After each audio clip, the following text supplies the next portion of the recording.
Hi folks, this is Darren with My RV Works. We have another exciting announcement that we're going to be doing another live stream.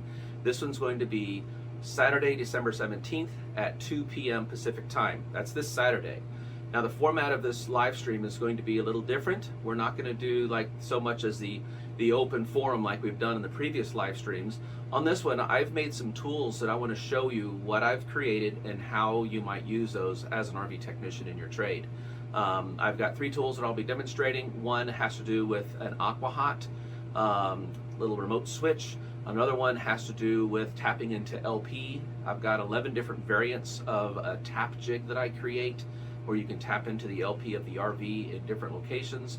And the third tool will be a test, I call it a test lead set. If you've watched many of my other videos, I always have used I think it's a 10-foot test lead wire. Some of my earlier videos, I use this black lamp cord that I kind of put some alligator clips on one side and some prongs on the other.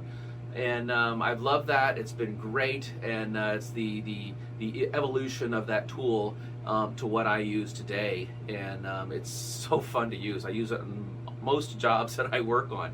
So I'm really eager to show you that tool as well and how I use it, and I think it would benefit you as well. So this Saturday, December 17th at 2 p.m. Pacific time, we'll do a live stream. I'll show you the tools and we'll open it up to questions, and you can ask me questions about it. And I'm eager to hear your feedback because that helps me make the tool even better.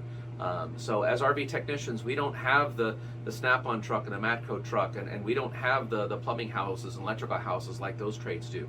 So in our craft, I'm making tools that really scratch our itch as RV technicians in some of the systems that we come across in these RVs, and I'm always trying to figure out ways to make that better. So I look forward to seeing everybody this Saturday, December 17th at 2 p.m. and we'll go live, and I'd love to demonstrate this tool and try to do what I can to get it in your hands. Okay, we'll see you this Saturday. Bye.